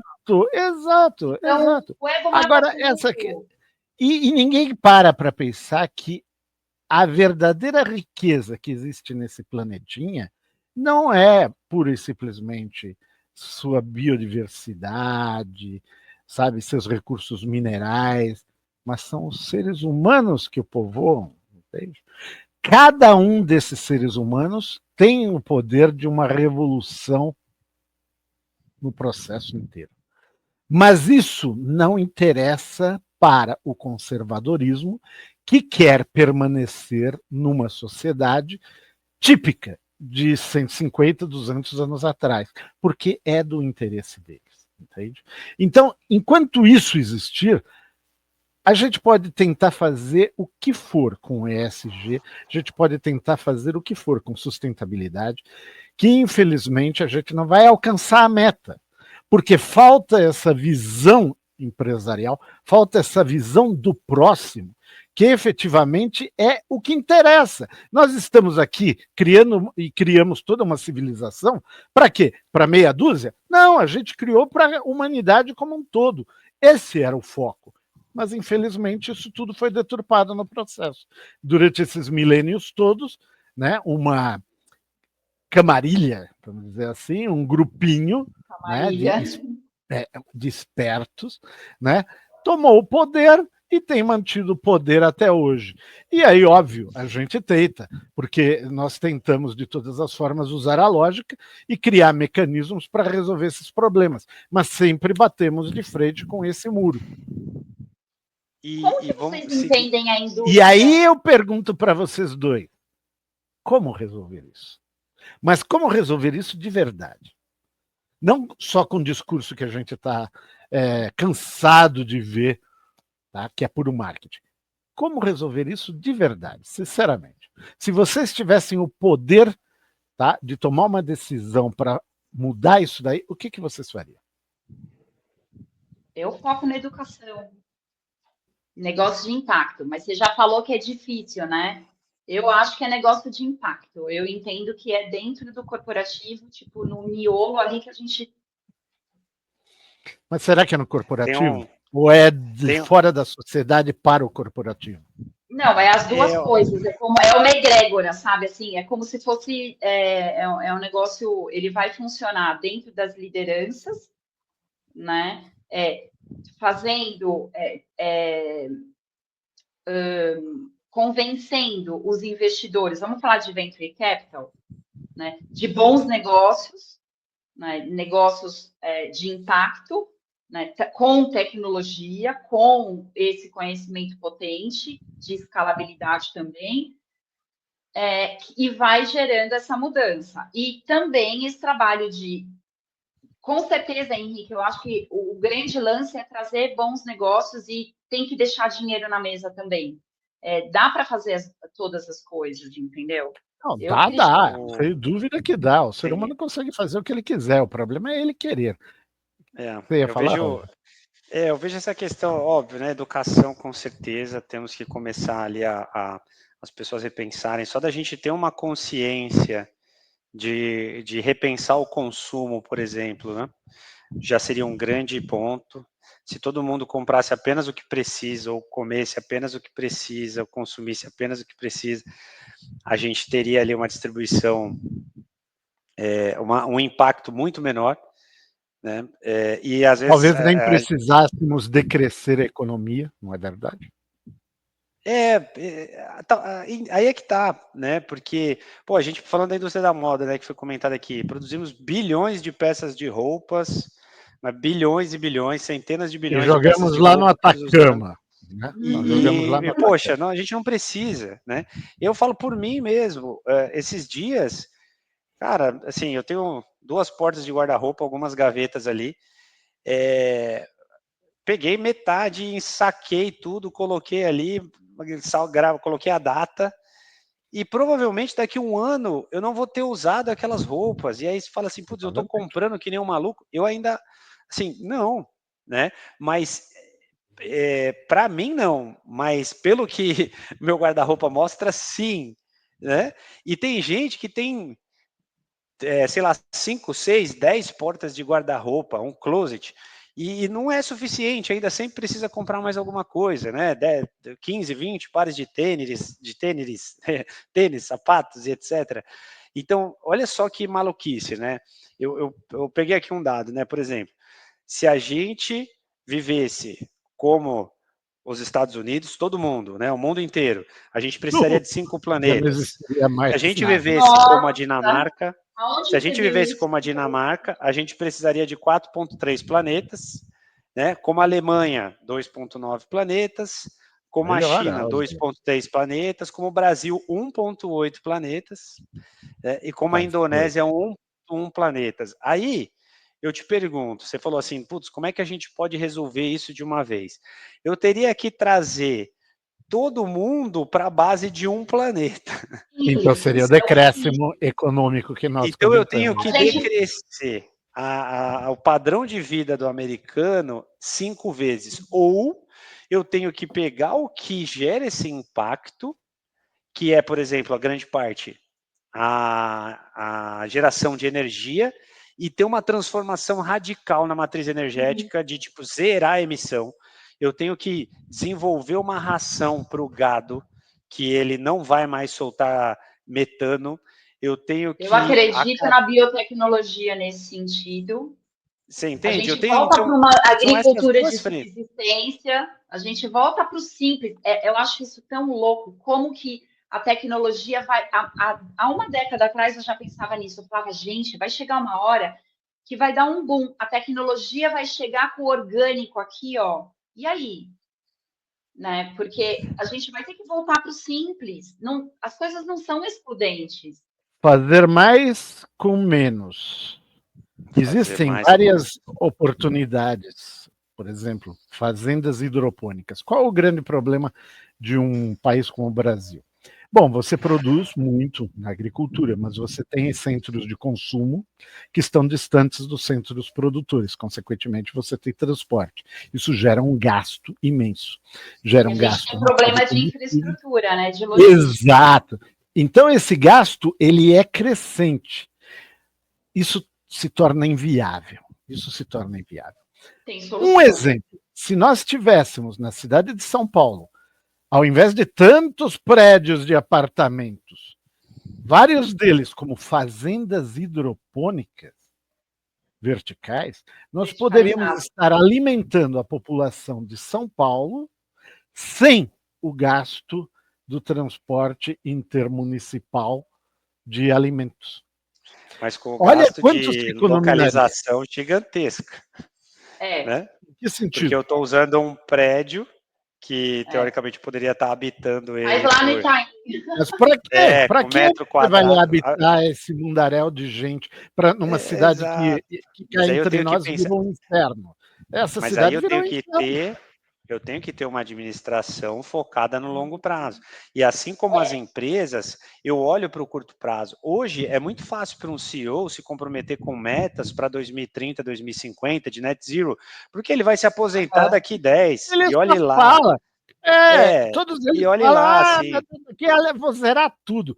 Ô, meu amigo, como você você vai entende? zerar? Me fala como A- você vai zerar. Me prova Na como você vai primeira, na zerar. primeira apertada de porca que o mercado dá ali, né, virou a chave um pouquinho, as metas já começam a cair. O Exato. posicionamento começa a mudar. Então, o executivo também, eu acho que é muito difícil. Eu gosto do movimento do capitalismo consciente, eu gosto assim, putz, a liderança ela precisa, né, de fato, tomar uma atitude ali. Mas hoje os negócios eles são considerados éticos se eles cumprem as leis atuais, né? E a gente sabe que a lei ela pende para onde, né? Mas Exato. enfim, as leis Ela elas é são flexível. insuficientes, e elas demoram para serem atualizadas, E né? muito. E E a muito, justiça exatamente, aqui não, e a justiça não é para todos. É um Não. exatamente. Então assim, E hoje o os negócio ele vai resultados fazer demoram tanto, cumprir meus amigos. a lei. Os resultados Então demoram tanto que. eu acredito que de fato, se conseguirem fechar essa equação, né? Como eu comentei, da disrupção de um modelo de negócio com sustentabilidade no centro, entregando valor muito similar para a pessoa na outra ponta. Um exemplo que eu gosto de falar sempre, já falei, cansei de falar, vocês vão ouvir muito eu falando sobre isso, é a questão da porcaria do shampoo em barra, que eu economizo muito, que eu não levo água, que eu não tenho plástico na embalagem, e que eu consigo lavar o meu cabelo da mesma forma. Tem uma adaptação, tem menos espuma, não é tão cheiroso, não tem aquela embalagem glamurosa, bonita, com um jogador de futebol, o astro da novela, ou qualquer coisa que seja, não tem. Não tem ali todo aquele apelo, né, que esses dias eu estava vendo no meu banheiro, inclusive. 3 minutos milagrosos com peptídeos de colágeno que ontem não E existia, hoje ácido como é? ácido hialurônico, que é o da moda agora. Hialurônico. Os 5 nomezinhos. anos atrás era ceramidas, hoje é o ácido Agora hialurônico que você põe em todo é a lugar, moda. ele vai resolver a sua vida. Nossa. Sabe, isso me remete assim, a uma questão que é também, né, é uma indústria gigantesca, que é a indústria do marketing, a indústria da publicidade, propaganda, que ela se desenvolveu absurdamente e muitas vezes com um foco em maximizar o valor de um produto. Então, estou te vendendo aquele negócio, estou dourando a pílula absurdamente e você Exato. compra. Pensa numa empresa, né, de bens de consumo abrir mão da estética da embalagem. E eu ia Perfumaria. falar da embalagem, sim. Como é que eu falo para uma empresa de perfume falar Mercado assim, de ó, luxo hoje não abre mão da embalagem de jeito nenhum. não, mas não precisa ser de luxo. Vocês lembram daquele programa que tinha no History Channel chamado O Sócio? Sim. Era um programa onde o cara chegava lá, ele virava sócio de uma empresa que estava quebrando, uma empresa familiar e tal, e ele ia resolver o problema daquela empresa ali. Cara, tem um episódio que me marcou muito, que na época eu achei genial. Eu falei, nossa, que sacada, esse cara é um gênio. Hoje eu falo, que absurdo, né? Você vê como a gente vai, né, evoluindo também. Sim. Mas ele pegou a empresa que vendia pipoca na Disney. Eles tinham um monopólio de vender pipoca na Disney. Eles vendiam um saco de 100 gramas de pipoca por $7. E a empresa ainda assim estava, né, com problemas de caixa e etc. Então o cara ele chega lá numa hora, ele pega um saco de pipoca e ele pergunta para a dona da empresa, por quanto você vende esse saco de pipoca? Ela, $7. Quanto custa? 30 centavos. Aí ele, beleza. por quanto você venderia este balde? Aí ele dá um baldezinho assim, ó, parece acrílico, né? Mas acho que um PP ali, um polipropileno transparente. Parece um baldezinho de tinta, né? Tem a tampinha de metal, uma alça. Aí ele fala, por quanto você venderia esse balde? Aí ela fala, $15. Aí ele fala, então você ia mais do que dobrar o preço de venda? Beleza. Aí ele pegou o balde, esvaziou o balde, pegou o saquinho de pipoca e encheu o balde, a mesma quantidade de pipoca. Então era 30 centavos ali de pipoca, mais 80 centavos do balde. Por 80 centavos ele dobrava o valor percebido daquele produto e o consumidor ia pagar $15 naquele balde de pipoca. Olha o absurdo. Rosa, eu podia estar entregando essa pipoca num negócio de papel. Agora, mas eu vou jogar um lixo, um plástico, um negócio de uso único no mercado, porque eu vou dobrar o preço de venda. Que executivo não faria isso? Porque ele está sendo medido pelo quê? E a externalidade do lixo é da municipalidade, não é da empresa que vendeu aquele negócio. Então, sim, assim, em loco, né? Em loco. Faria isso? Em loco. Olha só, por exemplo, eu tenho um case assim, dentro da indústria alimentícia, como eu gosto de trabalhar, né? Eu me movimento. Então, eu me movimento com stakeholders, né? Eu estudo os stakeholders que eu estou envolvida. Então, tem toda a parte tributária que é pesada, a gente está falando de indústria, né? Então, o Estado pega bastante. E as pessoas não estão acostumadas a trazer solução criativa. E solução criativa pode ser extremamente simples. Então, assim, eu já executei e desenvolvi produto com fornecedor saindo de uma embalagem X elaborada para uma embalagem Y ou Z, muito, muito simples, voltando à etapa de produção. Eu não preciso entregar esse produto bonitinho, assim, desse jeitinho, ele funciona também desse outro jeito, eu adapto a minha linha de produção para isso, e eu economizei 25% na margem, na ponta, e ainda recuperei ICMS junto com o stakeholder, porque tinha questão de MVA e NCM, então, assim, numa solução... E aguarde a reforma tributária agora, porque isso vai mudar tudo, né? Mas, enfim... eu sei bem disso, eu estou bem esperta com isso. Vai ser uma loucura. Não estão fazendo planejamento, as empresas familiares, elas não estão fazendo planejamento tributário pensando nisso lá na frente. Olha, nem as grandes, tá? Tá, então... Ninguém pensa nada até que acontece. Essa aqui então, gente, é sobre... E, de novo, assim, eu volto a insistir na neurociência, entendeu? Eu volto a insistir, assim, em metodologias de mindset. Existem ferramentas. De pensar, entendeu? E, olha, esse caso que eu estou te contando, assim, eu insisti. Então, eu só levei para o board quando eu articulei com todo mundo, né? Então, estava articulado com todos os interessados, e a troca estava feita. Então, assim, né, com engenheiro de produção, Então, é sobre agregar valor. Sustentabilidade é sobre agregar valor, do meu ponto de vista.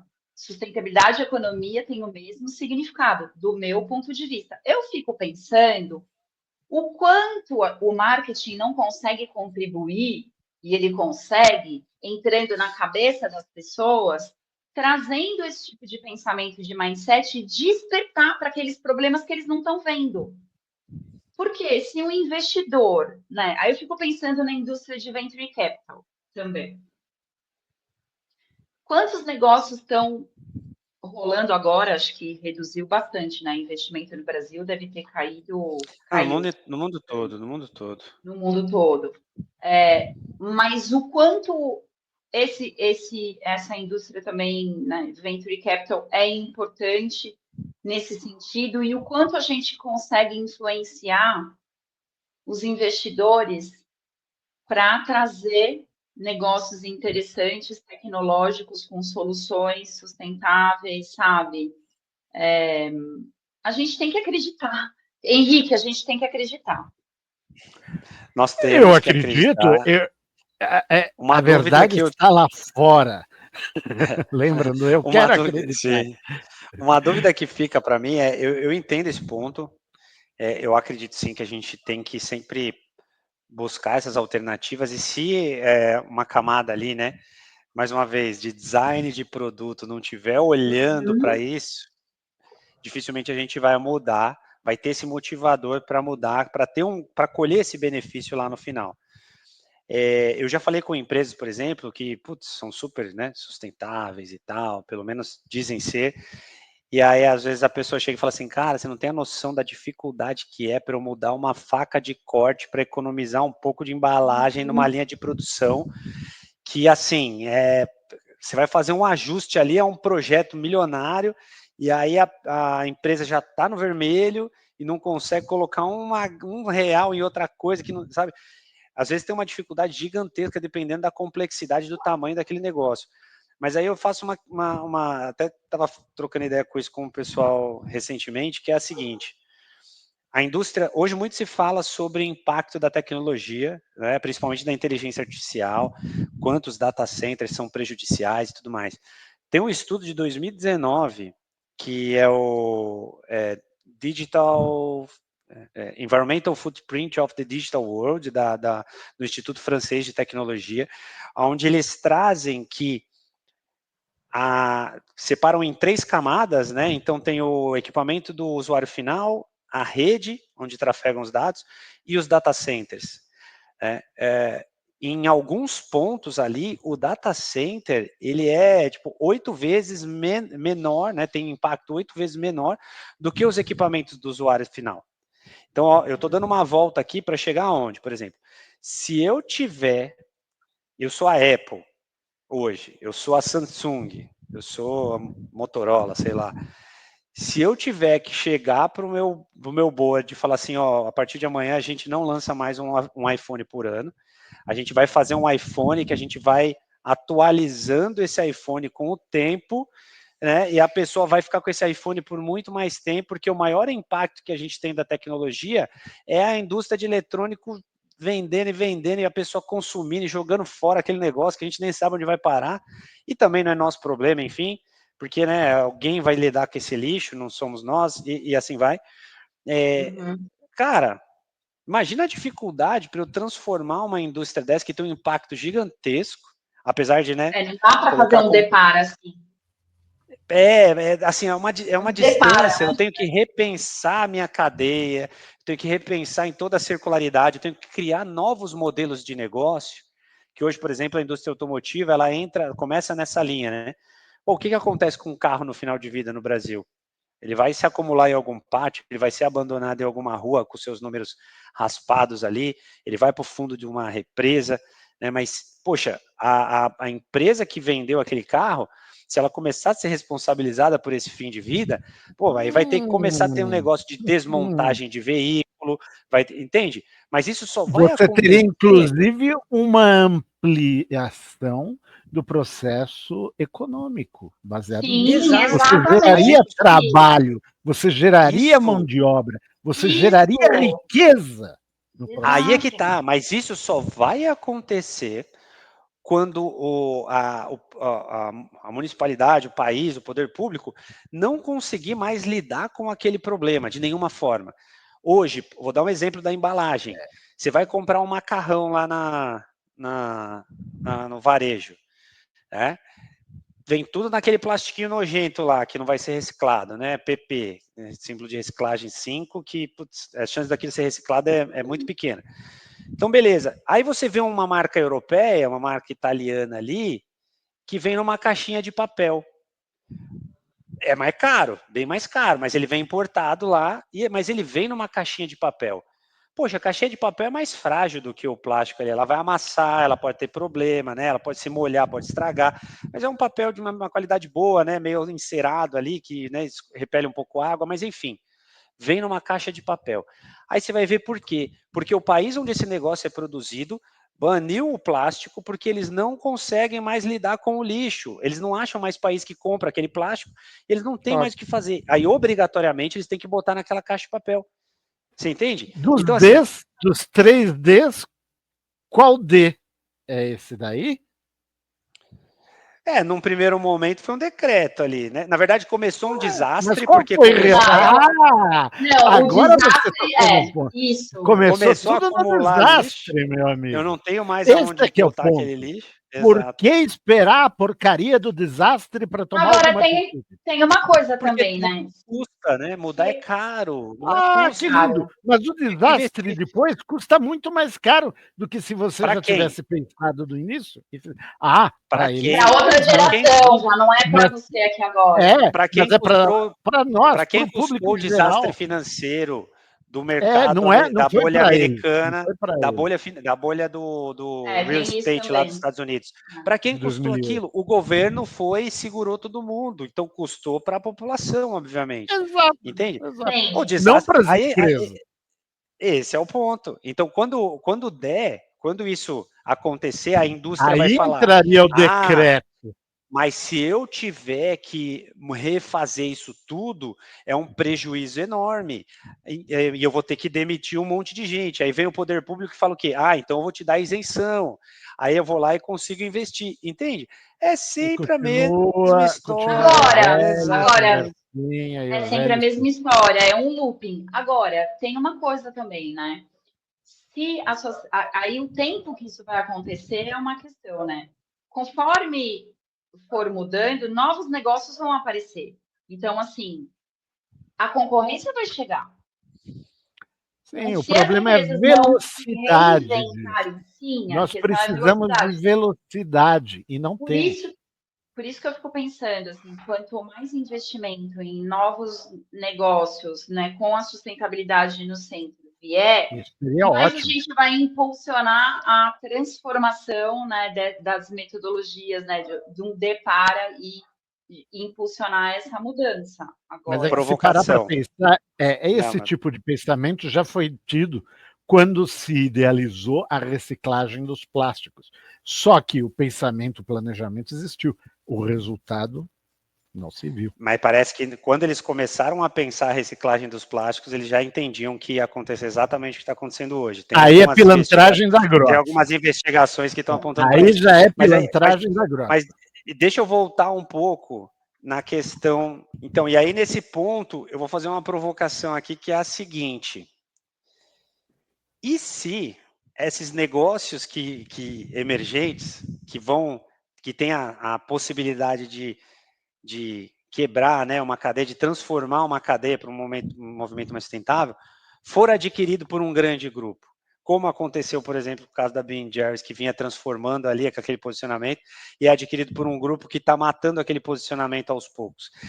E se, por exemplo, alguém vem e cria uma forma de, eu vou aqui, vamos falar do shampoo em barra, né? Putz, está tendo uma adoção absurda, eu vou lá, alguma outra empresa vem, compra essa marca, não consegue absorver, essa marca vai morrendo aos poucos, porque a gente vê muito isso, né? Muitos M&As, muitas fusões e aquisições, elas dão errado, e aquele negócio, quem fez aquele negócio fica com a grana da venda da empresa, ele não consegue depois retomar o negócio, porque não o pertence, e aquilo vira uma divisão de negócio que acaba morrendo dentro de um gigante corporativo, e aquela iniciativa morre. Entende a dificuldade? Só se esses negócios que surgirem, eles tiverem o princípio muito forte e conseguirem investidores que vão, né, acelerar aquele negócio, mas que não estejam entregues ao mercado, assim, que possam ser comprados. Meu amigo, você falou Imagina, uma coisa a partir do momento que você abre capital, gente, começam a, né? Se você abrir o capital, for para a Bolsa de Valores, começam a comprar ações. Cara, a partir do momento que você tem ali 40%, que seja 10% das suas ações concentradas num outro grupo econômico, isso vira um inferno na vida de qualquer empresa. Talvez o interesse realmente seja, o interesse não pode ser abrir capital. Eu entendo, porque é terrível. Só que para você crescer, muitas vezes você tem que abrir capital. Então, aí você precisa ter aí é que tá, para você competir nessa escala grande, né, onde eu vou escalar um impacto positivo com lucro, com retorno, e isso vai acarretar na quebra de diversos grupos econômicos não sustentáveis, a reação do sistema contra isso é tipo um sistema imunológico, né? Exato, é exatamente isso. Que a gente tem esse segundo lado da questão.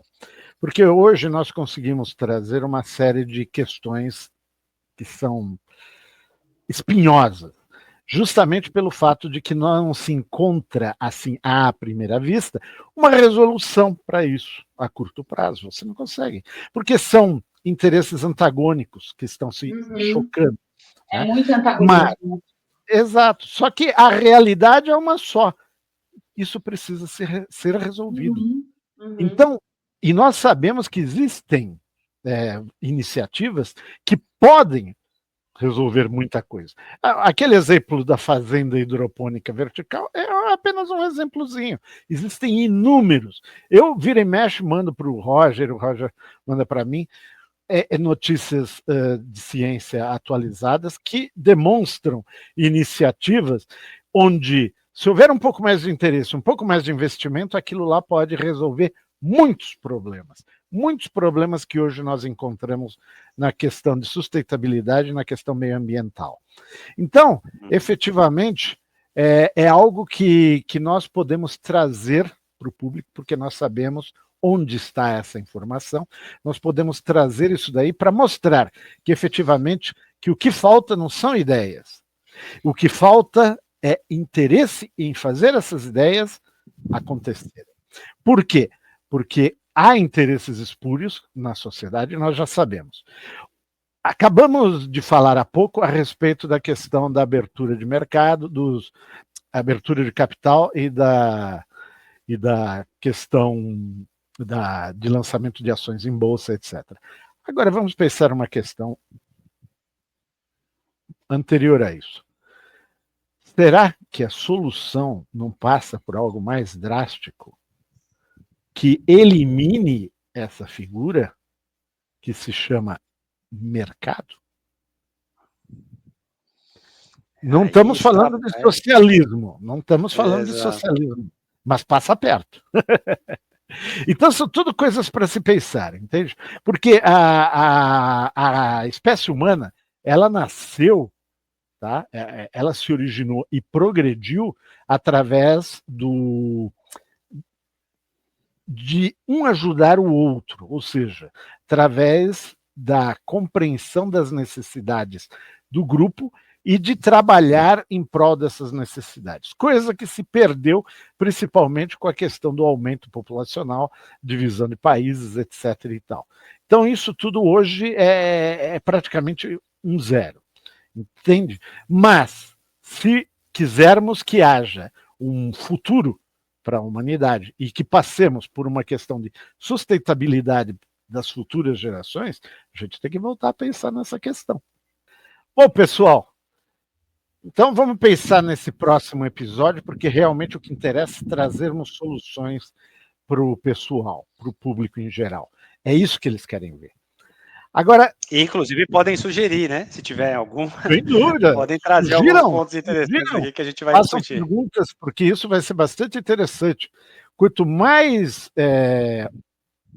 pessoas interessadas fazendo questionamentos interessantes para nós, isso será enriquecedor para o nosso podcast, não tenha a menor dúvida, e para todos nós.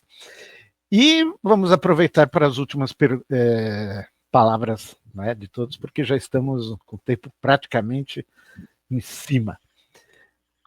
O que vocês gostariam de falar como últimas palavras, meus caros? Bom, eu acho que a humanidade tem que aprender a respeitar a criação, né? A natureza das coisas. É isso. Bom. Acredito que a gente, além disso, né, obviamente muito importante, é mais um processo demorado. Então a gente tem que entender profundamente a nova realidade que a gente vai enfrentar aí no futuro não tão distante, né? Diz que nas nossas vidas aqui a gente ainda tem muita coisa para ver, e aprender a lidar com isso e pensar sempre em como reduzir e mitigar esses impactos o máximo possível, porque chega uma hora que a adaptação ela fica inviável, né? Custa muito caro e é muito complexa. Então, temos que correr, o tempo está acabando. Sim, o tempo está acabando e, sinceramente, se quisermos que haja gerações futuras, a gente tem que começar a trabalhar hoje. Ou seja, a resiliência Exato. aí, né? Sem dúvida. Exato. Pessoal, Trabalhar com muito sustentabilidade é um obrigado. exercício diário. Resiliência. Sem dúvida. Muito obrigado pela presença de você, Evelyn, tá? Muito obrigado, Roger, por essa apresentação inicial, foi supimpa, tá? E queremos te ver novamente, Evelyn, num próximo com essas soluções. Vamos pensar a respeito? Vamos trazer soluções. Vamos trazer Bora lá. exemplos de soluções também. Então, beleza. Essas foram nossas últimas palavras. Amigos, boa noite. Nos veremos no Boa noite, pessoal. Obrigado. Valeu, tchau, tchau. Valeu, tchau, tchau. Informe-se, use a cabeça.